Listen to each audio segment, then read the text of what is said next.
안녕하세요. 마틸다입니다.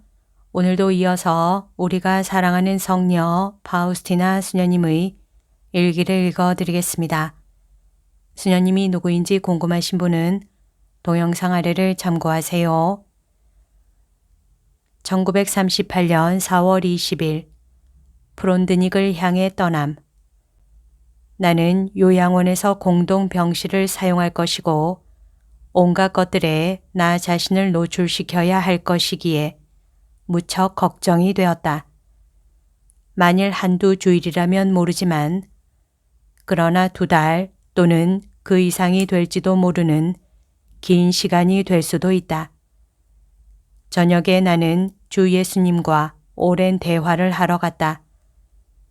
주 예수님을 뵙고 그분 앞에 내 마음을 전부 쏟아놓으며 온갖 두통거리와 두려움과 걱정을 말씀드렸다.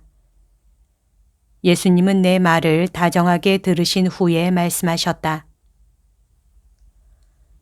안심하여라, 내 아이야. 내가 너와 함께 있다. 아주 편한 마음으로 가거라. 모든 준비가 다 되어 있다. 나만의 특별한 방법으로 너에게 독방을 주도록 명령해 두었다. 나는 감사하는 마음으로 가득 차서 안심하고 잠자리에 들었다. 다음 날 펠리치아 수녀가 나를 그곳으로 데려다 주었다. 나는 깊이 안심하면서 가벼운 마음으로 떠났다. 우리가 도착했을 때 그들은 파우스티나 수녀를 위해 독방이 준비되었습니다. 라고 말했다. 방에 들어갔을 때 모든 것이 너무나 아름답게 잘 준비되어 있어서 우리는 놀랐다. 깨끗하고 단정했으며 테이블보가 덮인 탁자는 꽃으로 장식되어 있었다. 수녀들은 장식장에 부활을 상징하는 양의 조각을 예쁘게 놓아두었다.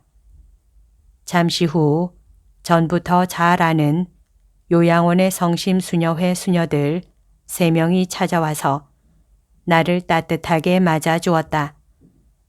펠리치아 수녀는 이 모든 것을 보고 무척 놀랐다. 우리는 서로 다정하게 이별의 인사를 나누었고 그는 떠나갔다. 나는 홀로 남아 주 예수님과 단둘이 있게 되었을 때 이 크나큰 은총에 대해 감사드렸다. 예수님께서 나에게 말씀하셨다. 안심하여라. 내가 너와 함께 있다. 나는 피곤해서 잠이 들었다. 저녁에 나를 돌보아 주는 다비다 수녀가 와서 말했다. 수녀님은 너무 지쳐있기 때문에 내일 주 예수님을 받아 모시지 못할 것입니다. 그 다음은 어떻게 될지 두고 봅시다. 나는 마음이 몹시 아팠지만 아주 평온하게 좋습니다. 라고 대답했다. 나는 자신을 주님의 뜻에 완전히 맡겨드리면서 잠을 청했다. 아침에 비록 주 예수님을 받아 모실 수는 없지만 그래도 묵상을 하고 영성체 준비를 했다.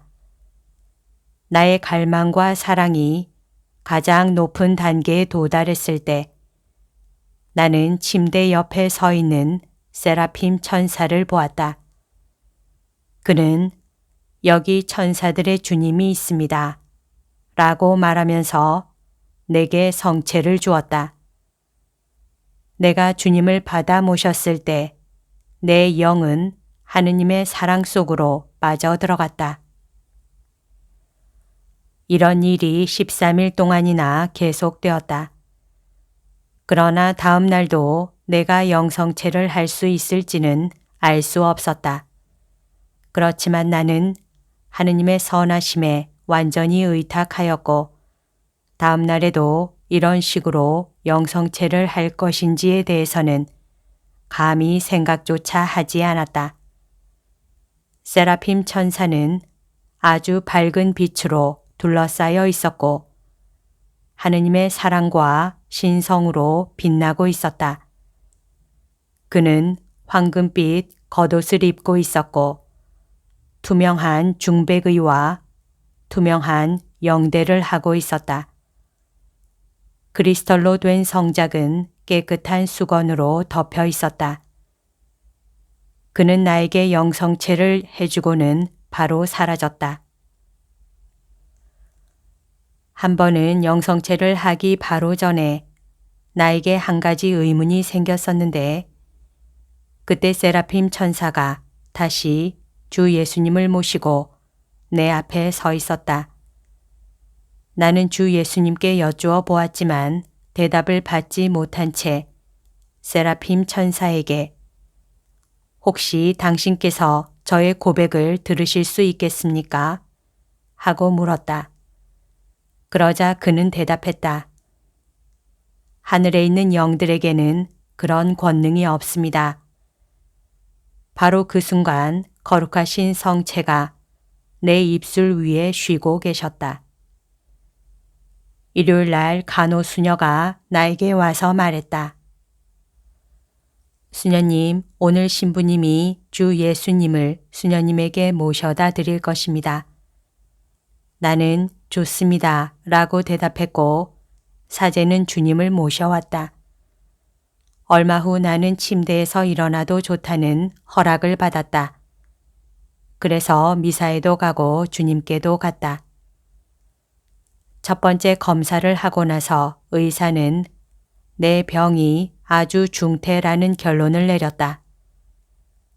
수녀님이 나에게 물었던 그 병을 수녀님이 앓고 있다고 의심이 갑니다. 그러나 전능하신 하느님께서는 무엇이나 다 하실 수 있으십니다.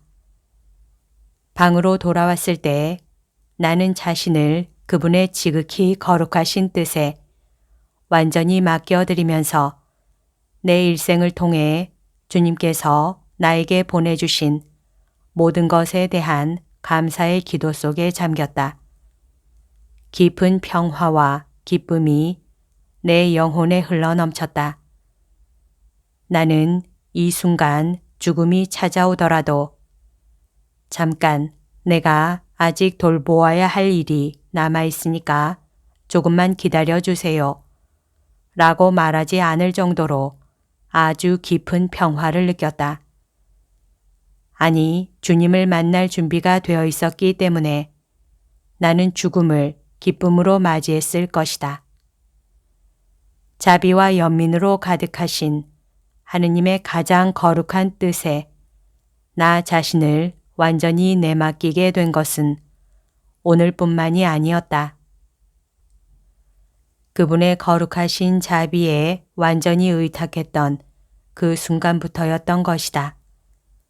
나는 나 자신이 무엇인지를 잘 알고 있다. 부활 후 첫 일요일. 오늘 나는 다시 죄인들을 위한 번제의 희생 제물로 자신을 주님께 바쳤다.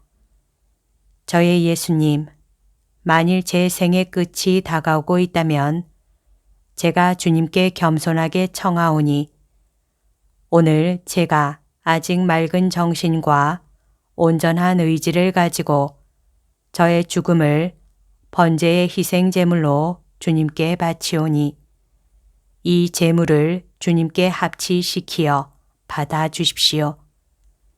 이렇게 하는 데에는 세 가지 목적이 있습니다.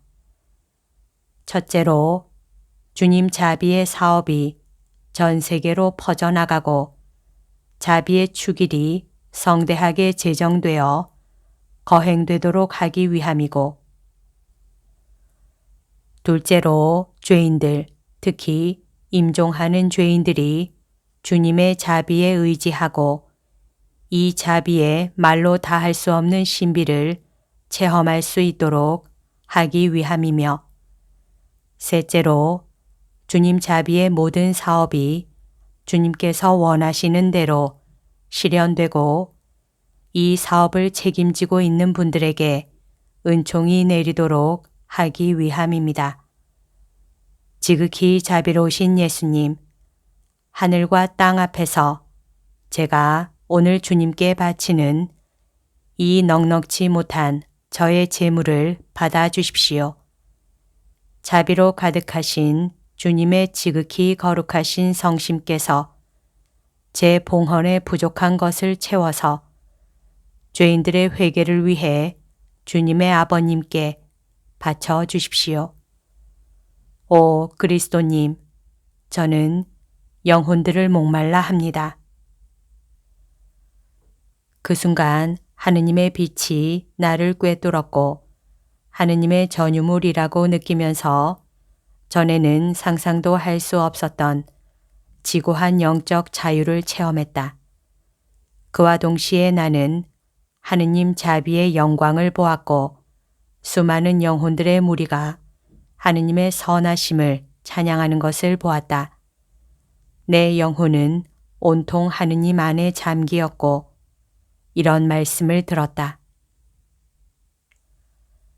너는 내가 지극히 사랑하는 딸이다. 하느님의 생생한 현존이 종일토록 계속되었다. 여기까지가 오늘 들려드릴 내용입니다. 오늘도 하느님의 뜻 안에서 서로 사랑하는 하루 보냅시다.